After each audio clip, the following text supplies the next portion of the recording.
All right, here it is, man. We've been waiting for this mystery caller. Harold. Ooh, it's it's calling on a different phone, apparently. Yeah. I thought it was my cell, but I'll act like that. How many questions are you going to give me? I'll give you 2 questions. All right. Hey, Mr. Caller, good morning. Thank you for calling. Appreciate it. How are you? Mystery caller, I'm trying to guess your identity. Are you a current Major League Baseball player? Not even close. Are you a former Major League Baseball player? Si, senor. Former Major League. So I'll give you 2 more questions real quick. Questions. All right. Oh man, are you still actively involved in the game?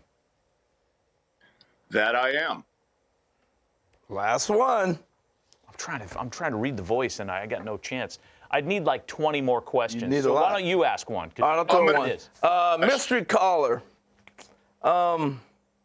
Did you throw something in like Jell-O? Charlie!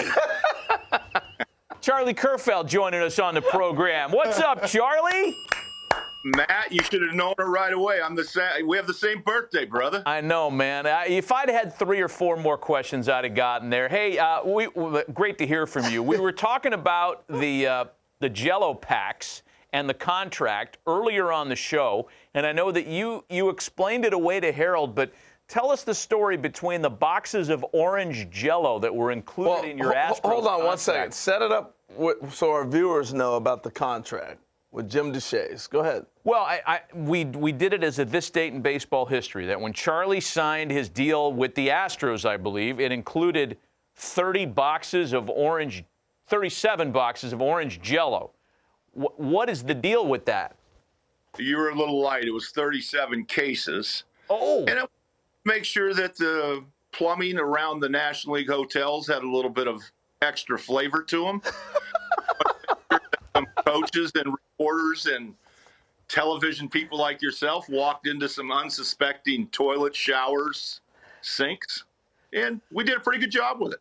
That was the deal? Was it orange because it was the Astros? Is that what you were trying to accomplish? We did the orange because in '86 was the last year of the orange jerseys, the beautiful orange jerseys that make me look skinny. You remember those? Yeah, we do. That was the last year of those jerseys. So '87 was the year I had the little confrontation with Mr. Wagner. So I just said, we're going to have a little fun with this. And that was it. And it's kind of funny. It's 36 years later and people are still talking about it. Well, what did Jim Deshaies have to do with all this? I know he was a staff-mate, but how did he factor into the story? He had nothing to do with it. It was JD was just we had the same amount of service time, and I had a really, really good year. And basically the general manager said, you guys all have the same service time. It doesn't matter how you performed. You all get the same money. And I thought, you know what? That's a bunch of crap. So I'm going to try and squeeze something out of them. We've got some pretty cool video, I'm told, of in '86, you taking care of one of your staff mates after a big win who didn't really appreciate the beer shower. Nolan Ryan. Well, I can tell you this. In this world, I'm the only one that probably can get away with that, giving old Tex a little beer shower. He appreciated it. Believe me. Later on, we sat on the plane on our flight to Atlanta and talked, and we had, it was a great year. Hey, what do people not know about Nolan Ryan? Spending that time around him. Probably one of the bigger pranksters around, but he was silent but deadly. And you know them kind of guys, Harry. You see them around the locker room. Yeah. They're the old mature guy with 3 kids and a family, and he played his jokes, and it took you a little longer to figure out his jokes than the other guys. You know what I mean? Well, you were always known as a guy that knew your way around a joke or a prank. And as we take a look at some video here, the fact that you pitched your home games at the Astrodome with all of its weirdness and all of its quirkiness, tell us about some of your best Astrodome goofs specific to that building. You know what? There was just certain things that you really can't put on TV. That was that pictures there is when we won Mike Scott threw the no-hitter that day, and it was quite a day. He threw a no-hitter for us to clinch the West, and we got into the bushes and the bush lights pretty quick, and they started flowing pretty well. So Needless to say, the temperature of the room got a little warm quickly. That's beautiful. It's beautiful. Did you ever get to go up into the Judge Hoffhein's quarters where he had I all did. the animal skins and tusks?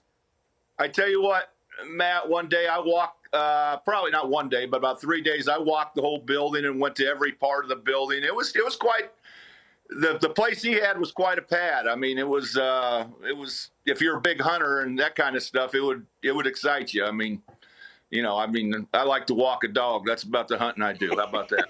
That's all right. Hey, Charlie, you're coming to us from Arizona. You're out scouting in Arizona, and you're one of the best scouts in Major League Baseball. With all the pitching changes and different things, the sports changed so much. What are you looking for when you're watching pitchers? Strikes. I mean, right now, Harry, the game's gotten just out of control with velocity. They think throwing the ball as hard as you can throw it. And I was a hard thrower back in the day, but there's this one thing they have in baseball that everybody forgets. It's called 17 inches. And if you can't throw it over that, I don't care if you throw 1,000 miles per hour. You know what I mean? Yeah, I do. Hey, I look for that, and I look for deception. And I think that's a pretty important thing. And guys will tell you when they take their swings off you if they're seeing the ball or not. You've seen many of those guys where they throw 98 and you see it like it's 75, and then there's other guys that throw 85 and you can't ever pick up the ball until it's right in front of you. And I look for things like that. how has the pandemic, the easing of some of the restrictions, kind of reopened the scouting world? Because I know last year you guys were all doing it off TV, right? Yep, I haven't been to a game yet, but we did it off TV last year, and now a lot of teams are doing it off that. And I clap my hands they are, because that means we got the advantage because we're in the park. If you're not in the park, you're not seeing the whole picture. You're not seeing guys with reads. You're not seeing guys with instincts. You're not seeing guys that can move around. The technology's gotten, it's great, but it's out of control right now, and you can't do a good scouting job watching games on TV. You can pick up some things, but you miss little things that you pick up as a scout. And after 38 years of pro ball, there's just certain things you look for that you can't teach. You know what I mean? No, definitely know what you mean, man. We appreciate it, Charlie. Thank you for last minute doing this for me, because I knew Matt was going to get a kick out of this. Yeah, it's good seeing you, Charlie. We haven't seen you in a while since we haven't been in a ballpark either, so we appreciate the call, man.